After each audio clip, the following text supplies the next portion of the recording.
French toast tomorrow. This story was making me crave it. I don't crave it anymore. I don't want it anymore.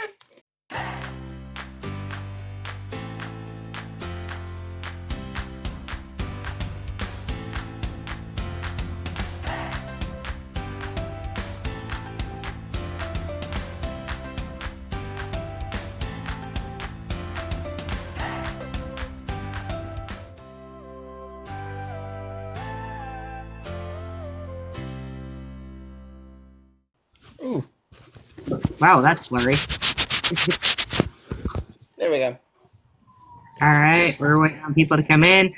If you like what you see tonight, just a little beforehand before we get the show started, if you like what you see tonight, please be inclined to hit that subscribe button. Every little bit helps going toward keeping the show running and keeping us doing what we do. Hey, alive is good. This side of the dirt is great. It's not as cold. Pretty cold here. Started snowing. Yeah, I saw that earlier. And how you can dare keep you that aggravate stuff. them puppies right before or while they were taking a nap. You can keep that fluffy white stuff. No, thank you. If you like what you hear, think about subscribing to the channel. AT's got an evil laugh. That is never good. And if you would, if you know anybody that author, narrator, anybody you even think would just enjoy coming in, having fun for the night, please hit the share button and let's get as many people as we can tonight. Everybody, come on in, get your popcorn, your drink, find a comfy chair, and get ready to laugh. What do you, Fisher? Is this Lord, all help us. I've got? Yeah, that's what I said. Okay. We only have. But remember the last two. Yours. I've only got this much on my because it's part of chapter 2, and so you didn't have to read the flashback unless you want me to send you all of it.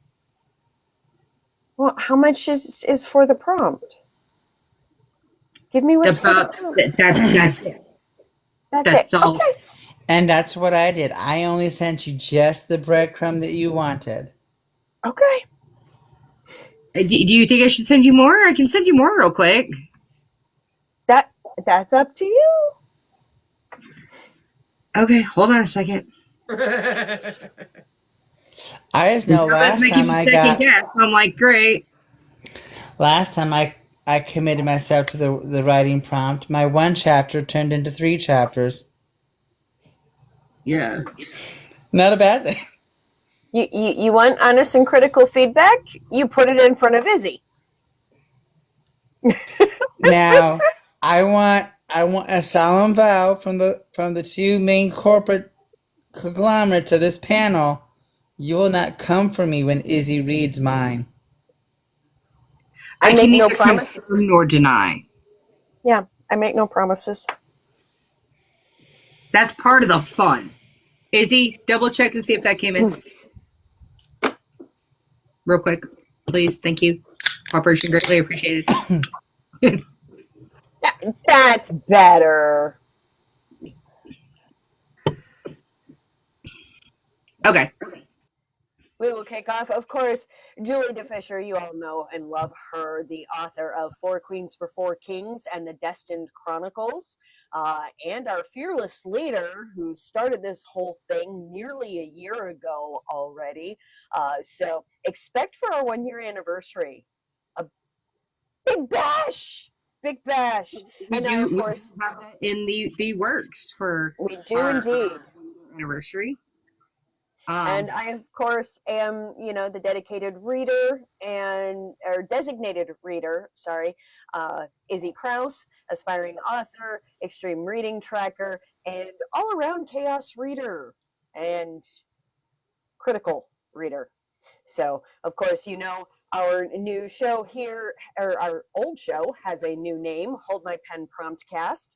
And take it away. Also, welcome to November's Harvest the Words. Our version of the Ikiraimo. yeah, our version of the get it out, just get it out type deal. Where we're doing something a little bit different than what that did.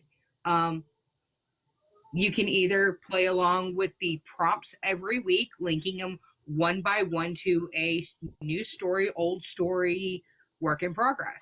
Or you can just follow us along and come in with your word counts and tell us, how are you doing so far this month? How are you doing mentally this month with the writing process and everything like that? Because you know what? No matter what comes, goes, stays the same, or changes in our world, that's what we're here for.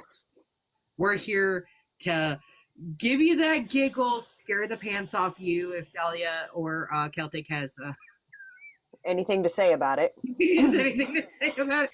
So if you're new here, we do give out a prompt at the end of every Saturday Night Live, and then we put out a video in the next couple of days after that. You can also go to the link in our bios.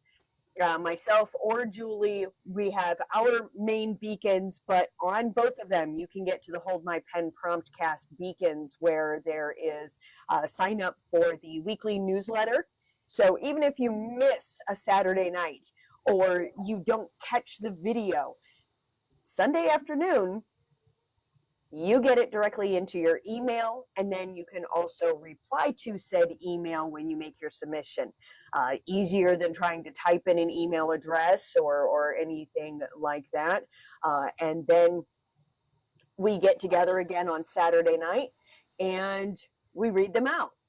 There are instructions in the email to kind of give you an idea of how to submit. Again, the minimum word count is technically 1. That doesn't make for a very interesting story, but it is technically 1. And the maximum word count is 1 million. Please do not try to do that. I do have to keep these vocal cords so that I can yell at kids and cats. So, there we go. Exactly. But in all actuality, we just want to hear from y'all.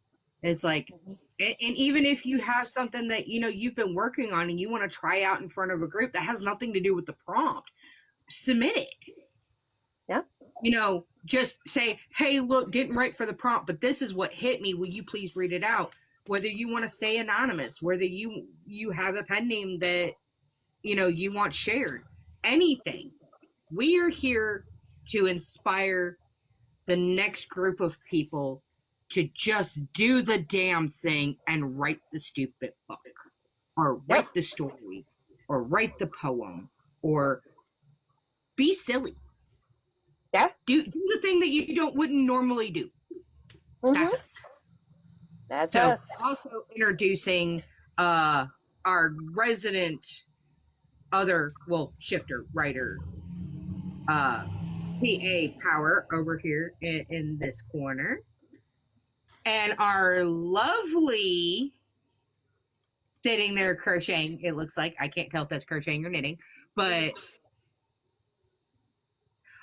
we also have our lovely CR McCormack, which we have some great things coming from, which you will find out later in the show. But without further ado, let's go ahead and crack into this week's writing submissions. Also, everybody, please, tapping is clapping. And not cracking knuckles, CR. I've been I didn't see crocheting that kind of 3 hours cracking. for the craft fair. Leave me alone. So, and of course, as we know, last week's, let me get that pulled up here.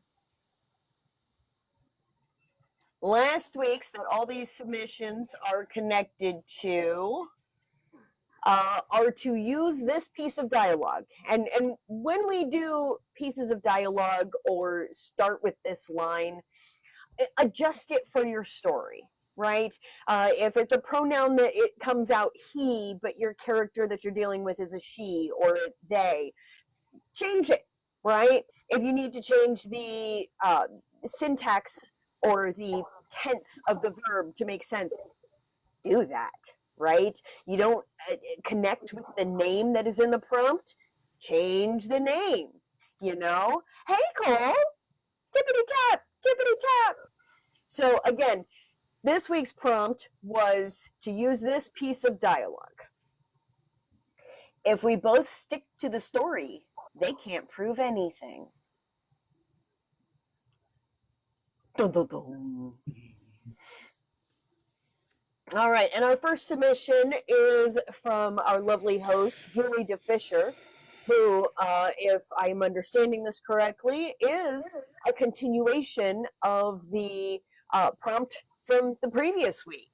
So just fit right in. Every week for almost the last, I think we're on 3 weeks. Every prompt has linked into the story. And this is actually the beginning of chapter 2. All right. All right. And we begin. As the three of them approached Piper's old family home, the moon started to rise in the desert sky. She had not laid eyes on this old house in nearly 12 years. To her surprise, nothing had changed. It was as if the entire property had frozen in time. The landscape waited for life to be breathed back into it, hoping to be released from whatever curse had been placed on it. As Piper gazed up at the dark, brooding building perched on the hill in the moonlight, the word tradition echoed through her mind.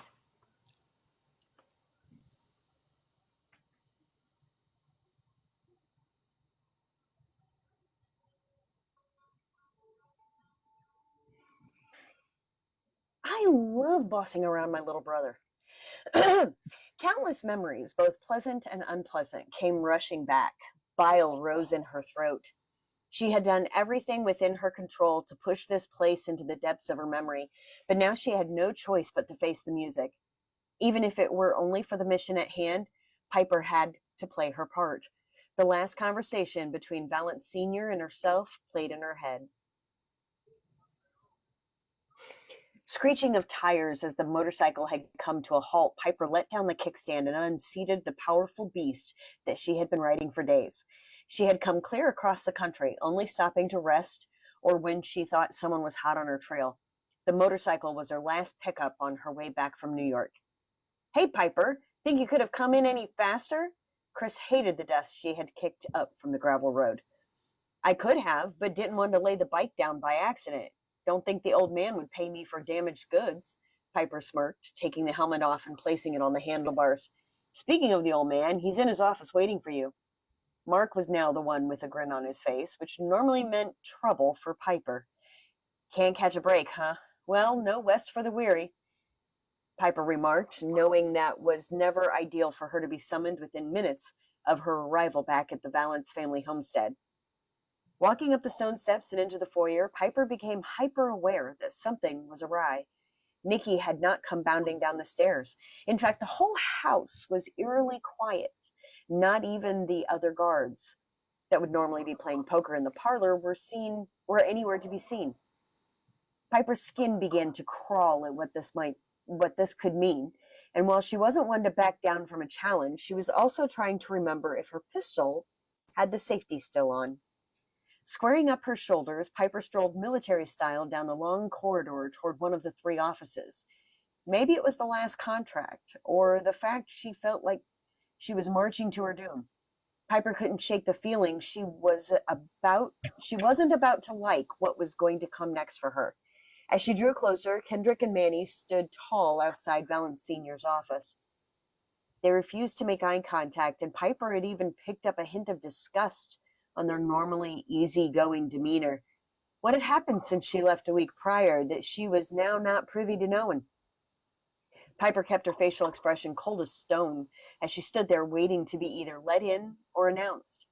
Manny gave her a small wink and smirk before cutting his eyes toward Kendrick. Opening the heavy oak door, the two stepped to the side, letting her pass into the office. "Ms. Johnson," Valance Sr. boasted, coming from behind his old Victorian desk, kissing her on both cheeks. "Don Valance," Piper warmly greeted, looking around the room to see if they were alone. "How was your trip?" Valance Sr. inquired, sitting in one of the overstuffed chairs and gesturing for Piper to do the same. "It was fine. I believe Ralph will be pleased with his new present. I know I was." Piper eased into cracking jokes, as she always had with him. "I'm sure he will." Valance Sr. shifted in his seat, looking straight at Piper. "But the reason I sent you to New York? It was handled. I'm not going to lie. It got messy. Wasn't my intention, but..."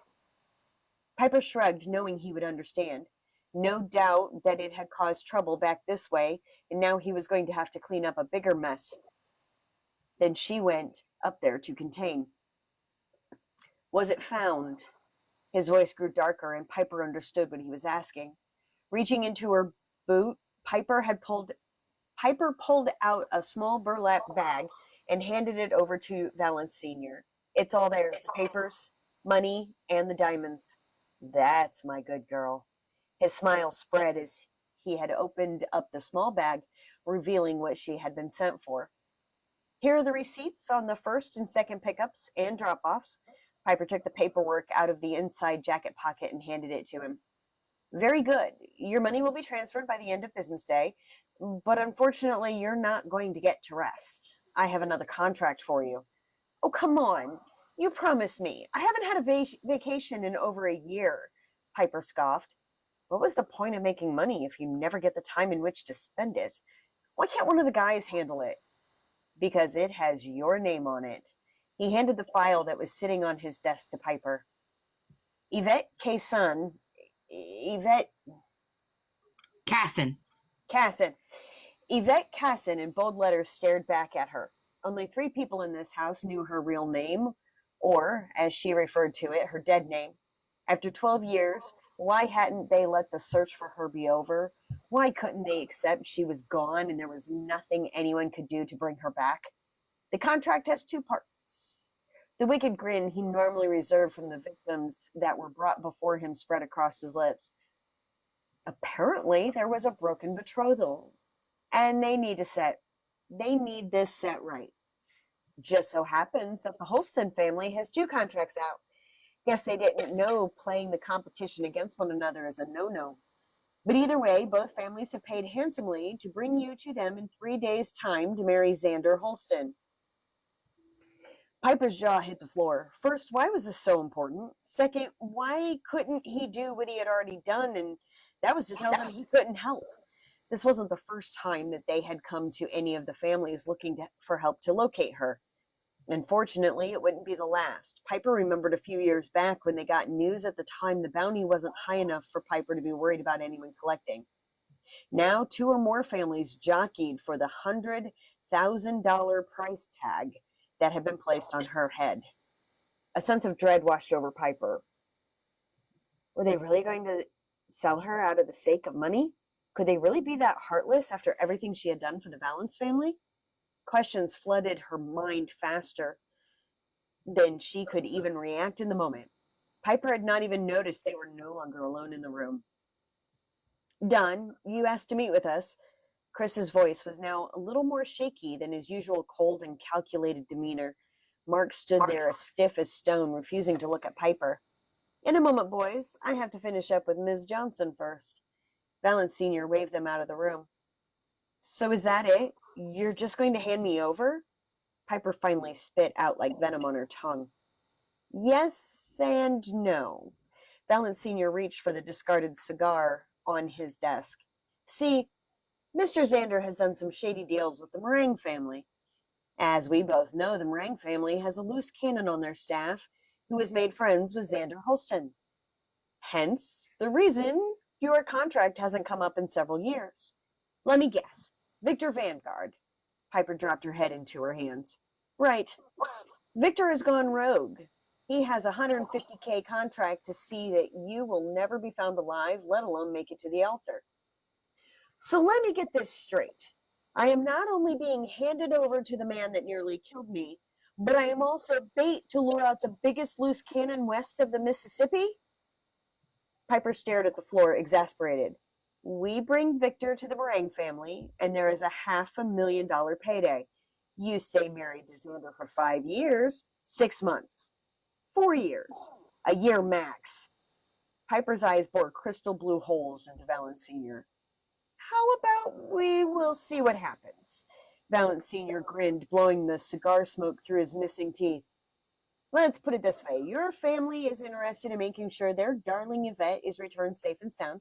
Your father doesn't seem to be in the best health and is ready to sign over everything to you. There will be no prenup between you and Xander, and even if there was, you know that boy can't keep it in his pants. Within a year or two, he will have access to the Holston money, and you walk away with half. Plus, this doesn't mean you can't keep working for us. It just means we will have to be more careful about how long you stay away from your doting husband. I don't have a choice, do I? Piper sat back in the leather office chair, knowing the answer before he had said a word. Not this time.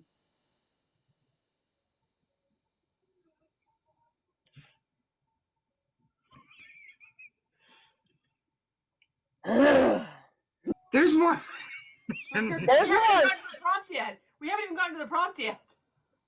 There's more. I'm not done. I'm just digging holes into my palm.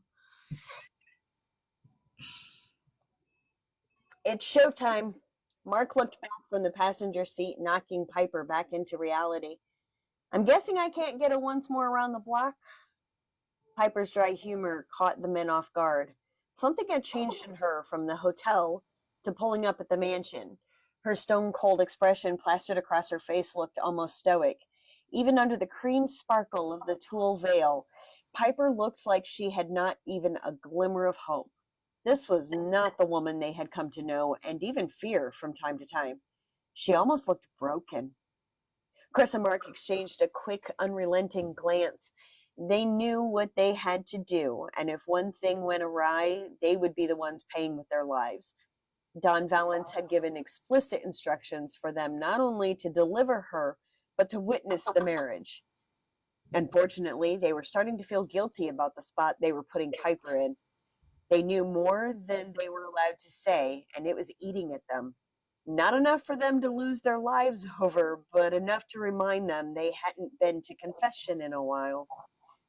Getting out of the car, they stared at each other over the top. If we both stick to the story, they won't be able to prove anything. For our sake, you better be right this time, Chris shot back, opening the car door and offering his hand to Piper.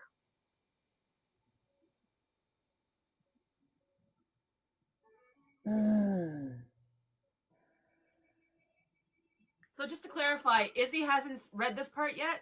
This is Correct. No. No. No.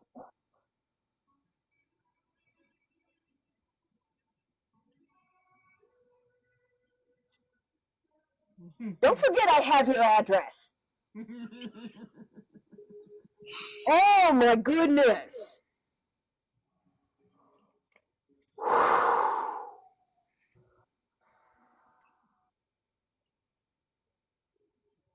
Still an occasional rough sentence, but that might have been my eyes playing tricks on me with extra words popping into my eyeballs. I do like the change from Kay to Piper. That's very. And for those that don't know, last week we read that the character's name was Kay, and now it's Piper, and I very much like that choice in name. I may be a little bit of a Charmed fan, but it's almost a name that would be picked by somebody, you know. It's yeah, I like it. I I I I hate it, but I like it. if that makes sense. Um, puts a whole new meaning into your body, my choice, doesn't it? I don't want to talk about that tonight. I know, but that's what I'm feeling. Yeah. But here's the great thing, though, because if I know Julie and I know how she writes women, there will be... Never underestimate any of my characters. There's going to be some comeuppance for these men who think that they can play. Okay. Beautiful, beautiful, beautiful, beautiful. Yeah, that, Dahlia, that. Okay, and the next up is our lovely, dear brother, P.A. Power.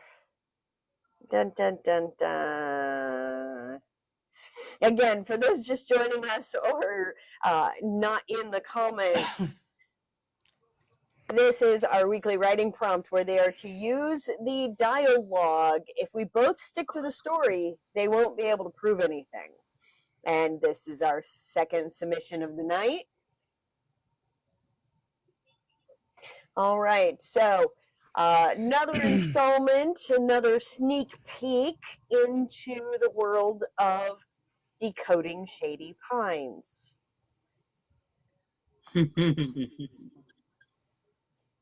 We know I hype what I love, so there we go. Zach and David stepped into Shady Pines community. The air sharp with that post-holiday chill, the remnants of pine and cinnamon lingering in the hallways. Becky Lynn was the first to spot them, her face lighting up with excitement as she waved them over. "Oh, look who's back," she exclaimed, eyes gleaming. "My favorite nurse and aide, back just in time to make my New Year's better." Daisy, who'd been wandering nearby, perked up, her eyes wide. "Zach, David, we thought you two had abandoned us." David chuckled, glancing at Zach. "Well, we're back now. Couldn't leave you all to fend for yourselves, could we?" Just as they settle in, Stephanie and Maya appear from the hallway, casting shadowed looks their way. Stephanie smirked, her expression a little too sharp as she holds a clipboard close. "David, you're going to want to hear this." David approached her cautiously, sensing a hint of trouble. "What's going on?" "We've got a new arrival, a rogue werewolf from the mountains," Stephanie said, her tone slightly smug. "Used to be friendly with the locals up there, but apparently he's no longer safe around them. He's in the holding cell, refusing to shift back. Says he'll only talk when he's good and ready." David's expression hardened. "Did anyone contact him?" Stephanie shrugs, a slight smirk playing on at her lips. "No one's been close enough to try. Not safe until he's in human form. He'll be in holding all day." David nodded, glancing over his shoulder at Zach. "All right, I'll do rounds, but stay cautious until I get back." Stephanie looked at Maya. "If we both stick to the story, they can't prove anything." Maya nodded her head soberly. As they set out, Zach followed David through the dimly lit corridors, carrying supplies. They split up to make the rounds quicker. David was called back to the nurse's station by Stephanie, leaving Zach alone in the far hall with the hydration stations. In the holding area, Zach approached a room at the end of the corridor. He didn't recognize it as the rogue's cell and reached for the door handle without a second thought. Just as his fingers touched the metal, a sudden shock coursed through him. The lights in the unit dimmed and flickered, casting eerie shadows as a surge of blue energy flared around the door. Zach landed hard on the floor, disoriented, as the sudden shock coursed through him when his fingers touched the metal. The door to the holding cell flew open, and the rogue werewolf stumbles out. His eyes wild and confused, his frame shifting painfully back to human form in a shudder of bones and fur. The man's nostrils flare as he picks up a scent, his expression twisting into a snarl. His canines elongate, and he wrinkled his nose, growling, "What is that scent? It's human, but it's mine."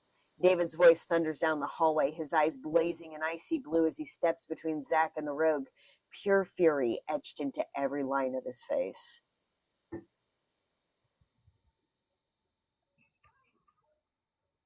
I really hate Stephanie.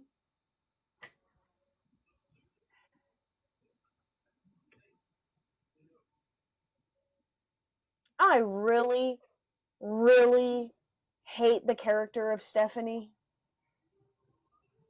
Is that all I gave you? That is all you gave me. Good.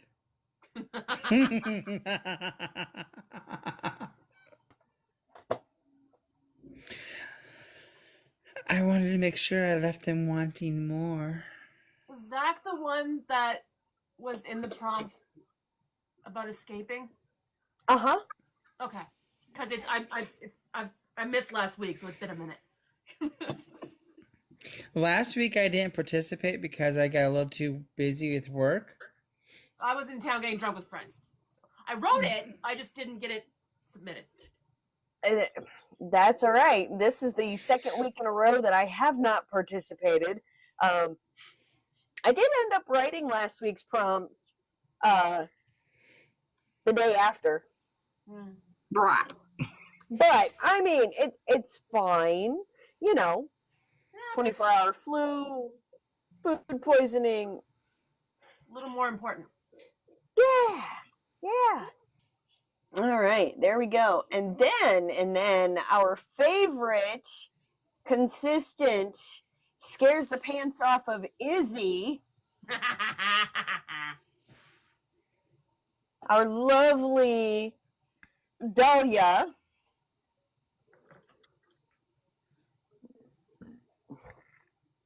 Has also submitted. All right. And it has a title called The Axiom. Chapter 1. Margaret. As the years passed, Margaret became concerned with the small changes in the axiom. As the 5th year began, whispers of the return to Earth circulated. Okay. Panic. No. Down. Breathe. While the months passed, the captain avoided mentioning anything about Earth's return. Margaret started talking with others about the possibility that a return to Earth might not happen. We can talk a big game, but what are we actually going to do if the captain won't bring us home? Some man in the crowd asked. People looked at each other for a long time until another man stood and spoke. I am a mission specialist. I have spent years exploring space. I actually helped with the Axiom mission plans to bring us here. If we have to, I can fly the ship back home. Going back and forth between ideas on what should be done, a captain announcement blared through the speakers in the room, indicating that it was nighttime and all individuals should start heading to their rooms. Come back in 4 weeks' time to this same room to finalize our next actions, an older lady said. That seems too long. So much could happen by then, someone shouted. This will give us time to come up with new ideas or find errors in our plans. While we think of ideas, we shall keep our eyes open for changes on the axiom and any problems that might have been overlooked in our discussion, the old lady replied. Margaret was the last to get out of the room and head back to her dwelling. Feeling unsafe to write down stuff on her data pad or record a hologram about the recent events, she grabbed a notebook she took as remembrance of her time on Earth and began writing. Long into the night, Margaret filled pages and pages of notes, hiding the notebook in a second data pad. A few weeks later, Margaret joined her family and friends in a restaurant. Everyone shifted through the hologram, deciding what they wanted for breakfast. Margaret sat staring at the glowing BNL logo on the table. Aren't you going to eat something? Breakfast will be over soon, and you will have to wait till lunch before you can eat if you don't do so now, her mother asked. Tapping the logo, Margaret shifted quickly through the option before landing on a French toast.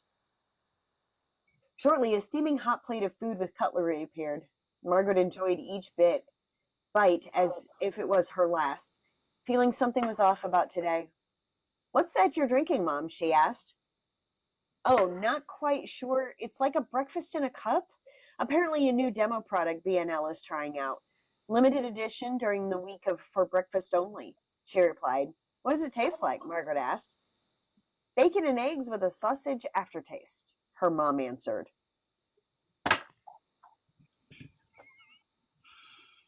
I love the idea of the instant food. I don't like the idea of drinking bacon and eggs. Right? Oh, But I want the instant French toast. I want the instant French toast very much. very much so. Instant French toast, rum chata. E. Okay. Oh, and with a sausage aftertaste.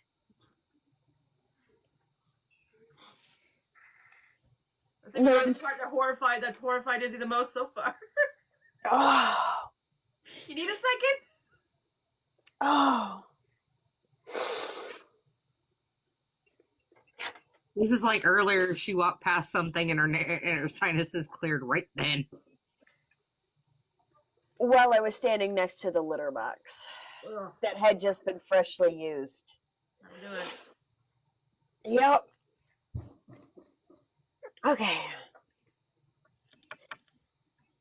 If you tell me, that will be the new and only way people consume food, her dad huffed. Don't be so dramatic. There will always be people that want the old-fashioned solid food. Just like you, my dear old hubby, Margaret's mother laughed. So does anyone want to go to the spa center? Margaret's friend Gwen asked. Let's go, just me and you. I'll have to stop at my dwelling and we can meet there, Margaret replied.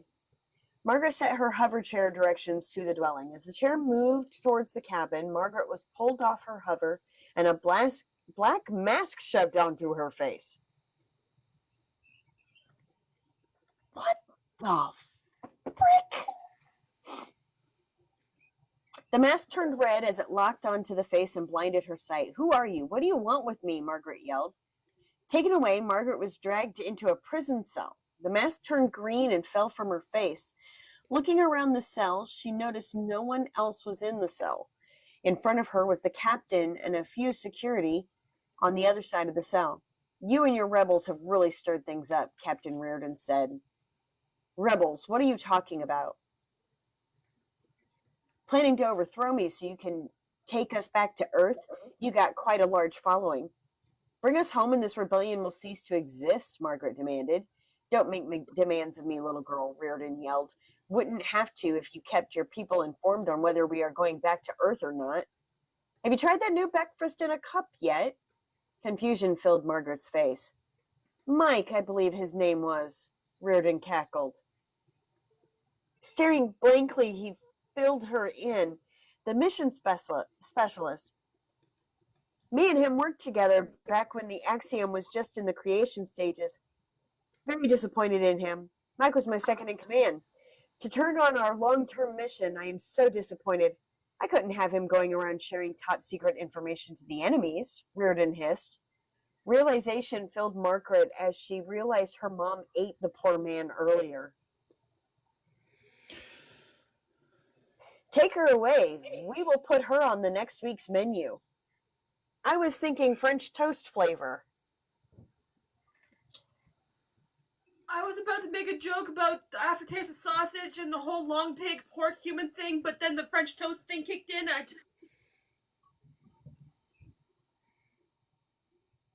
Dahlia! Dahlia!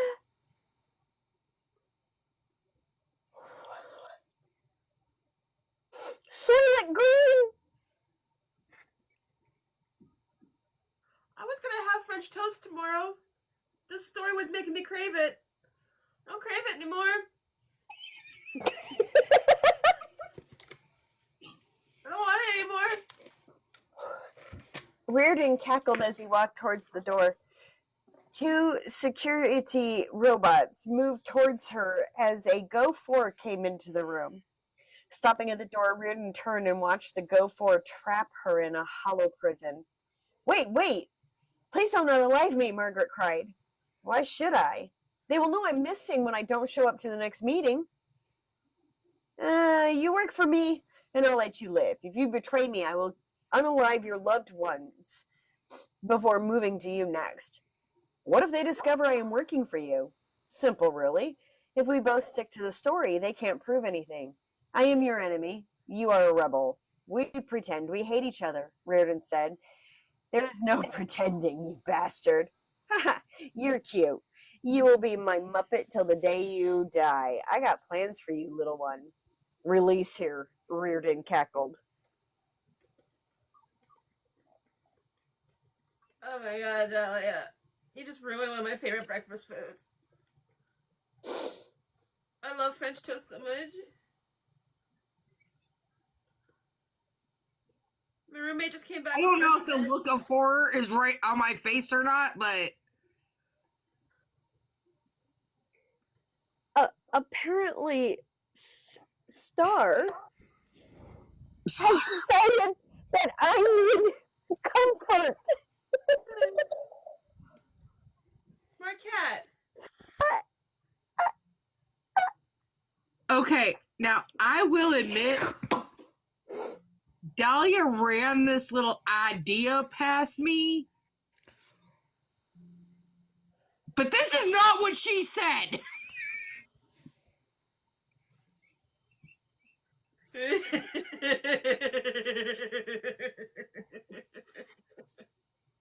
I'm interested to see where this goes. I really am. But at the same time, I'm like, what the holy fucking hell? It's a mix between, we got some Soylent Green and some Snowpiercer going on in here. God damn. Right? I'm okay, Star. I promise. Dahlia hasn't made Mommy toss her cookies yet.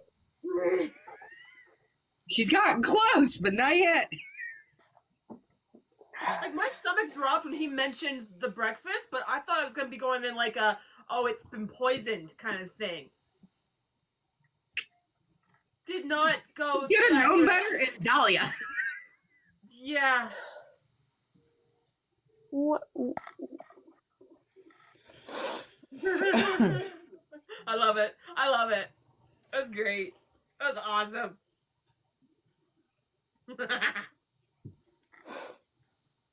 What did I just read?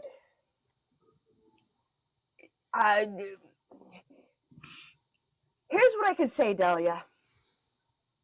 Your creativity knows no boundaries.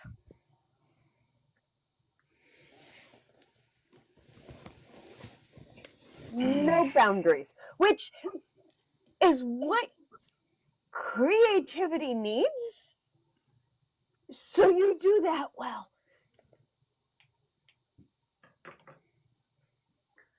I swear to God, if my kids say they want to make French toast tomorrow, I'm going to lose it. The spawns just watch you walk out of the room shaking your head. Nope. What about some pancakes? I was just about to say Izzy's going to go on a full liquid diet now, but that was in there too, so that doesn't work.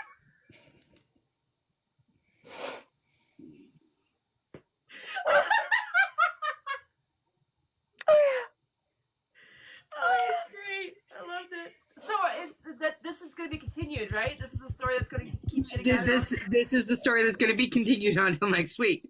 Fuck yeah. Wow.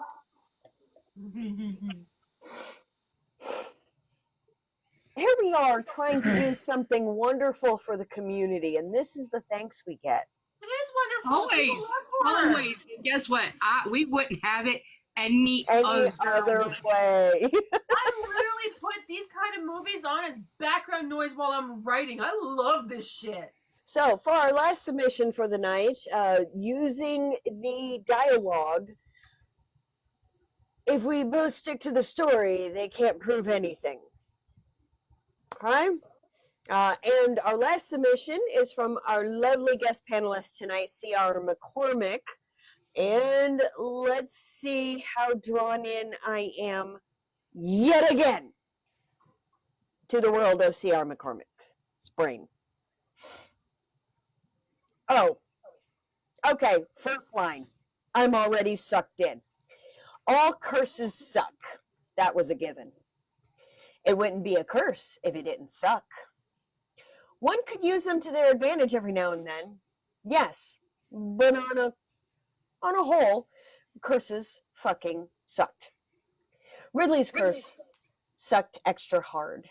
Yes, as a pirate, being on the sea was his life, but being cursed to never set foot on dry land ever again, that was just cruel. Which was the point. It was a curse after all. Will Turner, Will Turner, Will Turner, Will Turner. Everyone knew land was where all the fun stuff was. People, booze, treasure to enjoy said people and booze. All the best parts of being a pirate were ironically on land. Yes, it was amazing and beautiful to watch the stars and the sun and moon and all that bullshit. But when that's all one got to experience, they wore thin real fucking fast. Especially on nights like this, when the rest of the crew went ashore to do things people did on land, leaving Ridley to hang from the rigging, staring at the sky in boredom while on ship watch. There was a festival happening tonight, some celebration for the crown prince of whichever kingdom this was. Ridley was 2 bottles into his wine and had forgotten which country they docked at.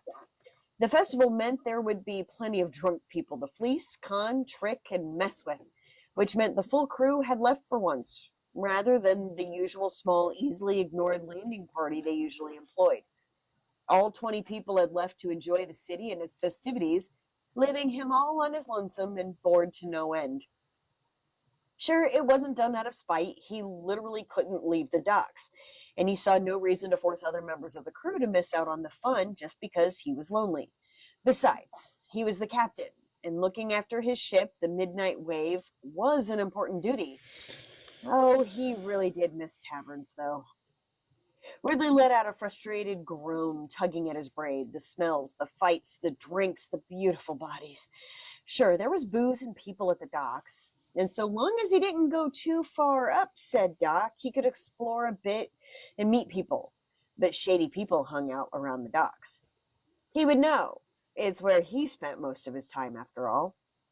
This part of the city definitely had its share of shenanigans, drinking, and chaos, but he missed the taverns and brothels. He hadn't been to one in 12 years, all because of one foolish decision. The redhead's descent into self-pity was interrupted by the sound of harsh whispering that was quickly turning into proper arguing, and his curiosity was piqued. Sitting up from the nest of ropes he'd settled in, he observed it. 2 men standing around a steadily burning brazier. Brazier. Brazier.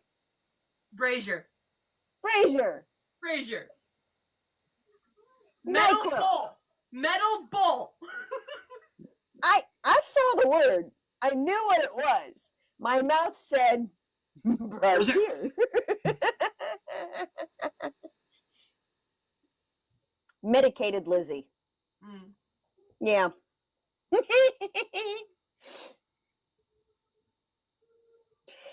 A couple ships down the docks from the wave. They were just too far away to make out what they were saying, but they were standing on the section of dock that currently had water under it, thanks to the tide, which meant Ridley could reach them. Grinning at the prospect of entertainment, Ridley slid out of the rigging and dropped soundlessly over the side of the Midnight Wave, creeping through the shadows to close in on the 2 men and listen to what it was that had them talking so emphatically to each other. Let's go through the plan one last time. For fuck's sake, I'm not going to run it down with you again. Because you can't remember it. I knew it. I'm going back to jail. Would you calm down? No one is going to jail.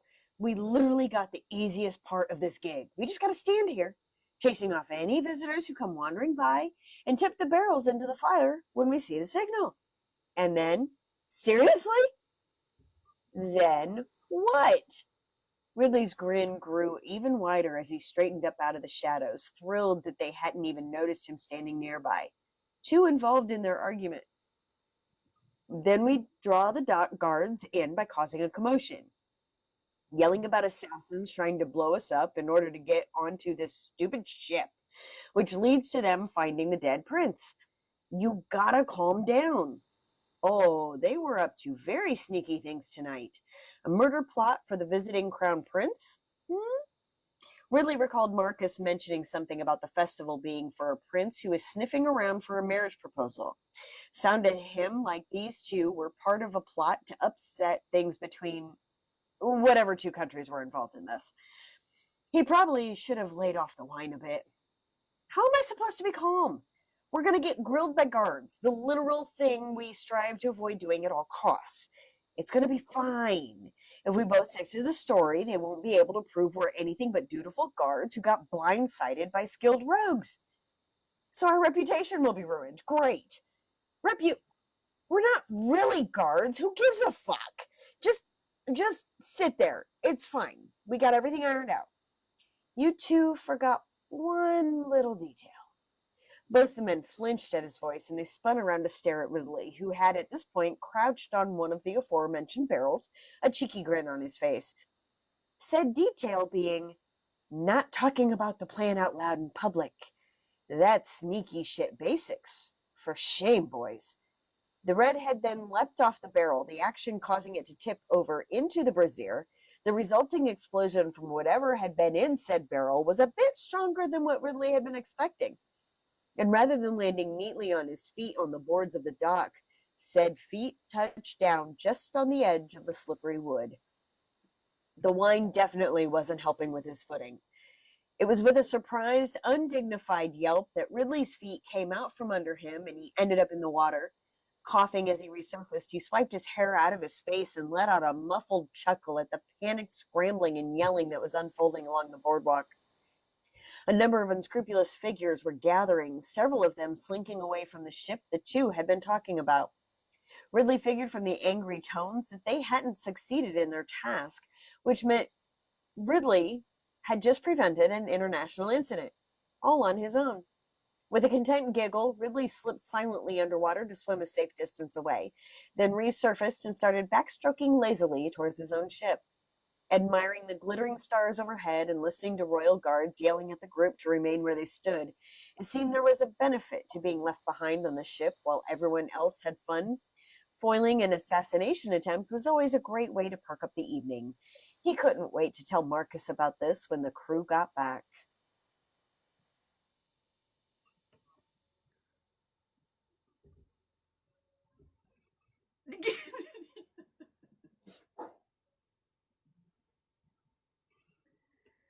Bullets! Yeah. That is the prologue to my fantasy pirate story that I'm starting that I'm calling Scoundrel.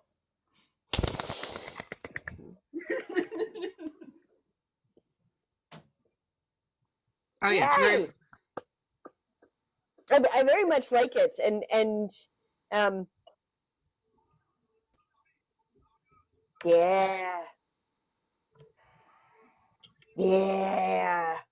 so it is time to do the roll for it. What am I gonna have Ridley do next week? Now I'm pulling Yeah, out. he's just gonna get to read about pirates every week. Pirates! Why is all the rum always gone? Fantasy pirates too, so Because- humans, but also elves and dragons and sirens. Okay, I have the 100 die. The big rolly ball. Okay, so first and foremost, we've got our general prompts. What do we got? Okay.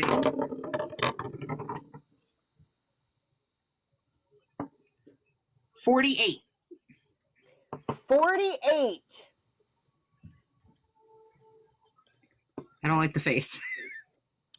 Y'all ain't gonna like it. What? Explore the concept of a world without color. It could be interesting. Now, let me also look at what number 148. Keep our options.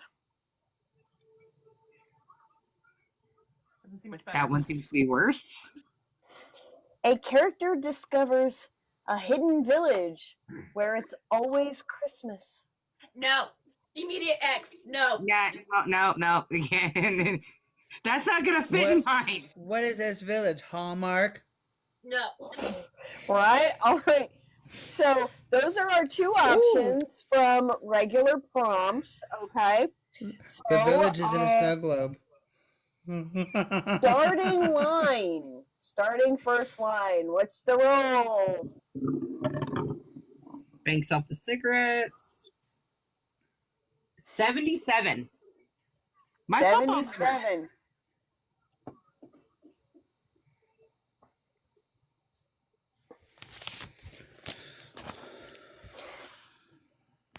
She had found something that would mean she'd never be poor again. But there was a catch. It's got potential. It's definitely got potential. All right, and Dialogue. for the dialogue, which seems to be Love our the most dialogue. popular. I love the dialogue.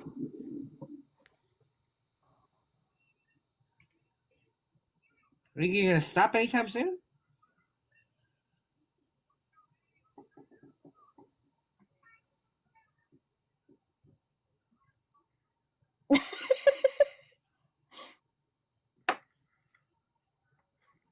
$38. Hey, that's almost my age.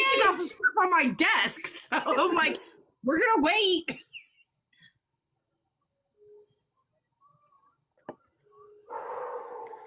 It was jumping between 38 and 99, so I was like, we have to wait until it stops. Here's the dialogue. But you said you didn't see your wife at all that day.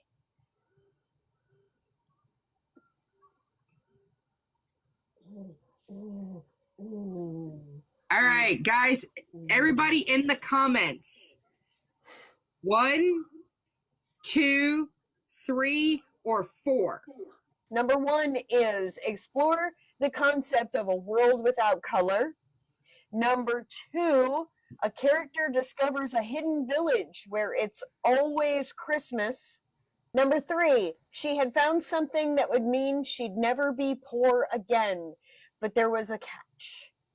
And number 4, use this line of dialogue, but you said you didn't see your wife at all that day. All right. So it looks like A unanimous number 4. unanimous number 4. So, but you said you didn't see your wife that day. Now, of course, Julie or I is going to try and do the video as a reminder bit in the next day or so.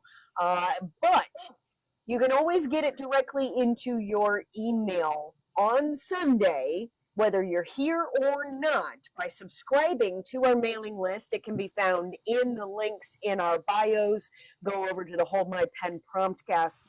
Also, in the new year or in the next couple of weeks, we're going to try and get more. If you want to join us for a book release party episode or an author interview episode, feel free to let us know when your books are coming out, or if you're in a lull and you want to get out there and talk about your books with potential new readers and introduce yourself to a new group of people. Share us with your friends, who do need a little bit more exposure or practice. We're good with practice because we are flying by the seat of our ever-loving pants. Always, every day. Always, every day.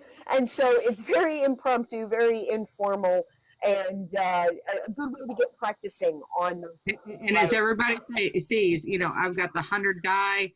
It rolls across the desk. We have to wait because it's bouncing between 3 numbers. We don't know what's going to happen until it happens. So you can always fill out the form in our bio links and join the mailing list. And then you get the prompt directly to your inbox every single Sunday. Hopefully, we grow the show and we get bigger and we get more submissions every week. But yeah, it's a big thing. We hope that, regardless of where we're at in our lives, in the world, or anything like that, it is all about coming together for the sake of our craft and the sake of our community. And that's it. That's who we are. That's who we'll always be. And regardless of differences of genres or writing styles or anything in between, we are here for each other. And we are here for this community. I'm excited for next week's prompt. There's actually a married couple on the pirate ship that I could write it about. Ooh, look at you already going. I'm so excited. And then everybody remember, submissions need to be in on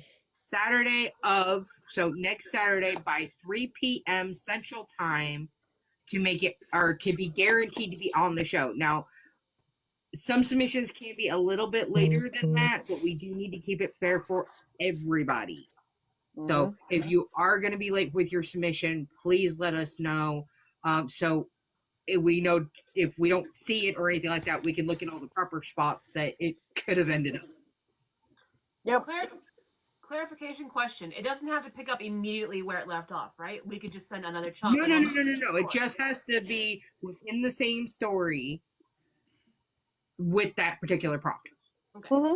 I mean, That's the whole thing. literally, that whole idea came from the fact that right now my main epic fantasy work in progress is completely, unadulteratedly, bit by bit, being built out of prompts from our weekly writing prompt show, and prompt books that I have, and prompt dice that I have, and a prompt card game that I have.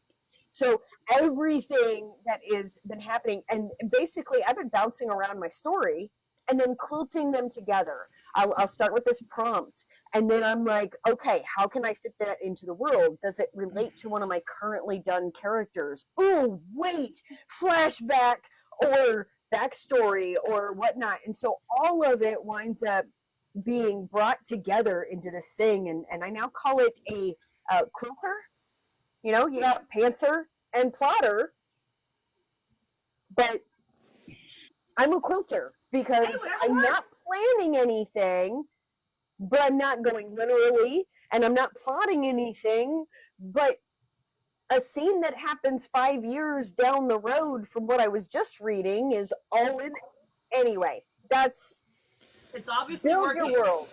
It's obviously working. That's all that matters. So again, join our mailing list so that you can get the email for this, and it does go into some additional rules as far, or better explanation than what we are doing by the seat of our pants, and also the submission, the ability to do the thing right. If you are video or voice capable and you would like to read your own submission, please still submit it. So that way we can also allot you a good amount of time. We only do the show for about 2 hours, and we want to make sure that everybody has time to have their story shared and get the feedback. So, and that's the reason that I asked everybody to have it in by 3 p.m. or not long after 3 p.m. is so we can budget the time accordingly. When we need to start the show, because, you know, if we have a lot of submissions in 1 week, then we have to move the show up or we have to stay on later, and we just got to make sure that people have all the spoon capability to get it done. But I really doubt we'll go past that 2 hour window. We'll just keep our banter down to a little bit less, you know, and be aware of how much feedback we're getting. I will try to keep my effusiveness of, you know, gag reflexes when I'm reading Dahlia's stories. You know, I'll try to keep that under a little bit more control if we have more submissions. Oh, my French toast. You had to bring that up. Yes, I did. I'd forgotten. Nope. Sorry. No. Dahlia keeps us on our toes. That's what we love her for. Thank you guys all for being here. I hope everybody has a great night. The prompt for this week was... use this dialogue. But you said you didn't see your wife at all that day. I'm going to get to write about Shauna. I'm so excited. I love Shauna. So, just put a little tidbit in your writing. And everybody, thank you for showing up to the Hold My Pen Promptcast. And I hope that you will join us next week for another edition of Harvest the Words, our November writing challenge. Love you guys. Have a great week, and look for the video tomorrow. Peace out. Bye.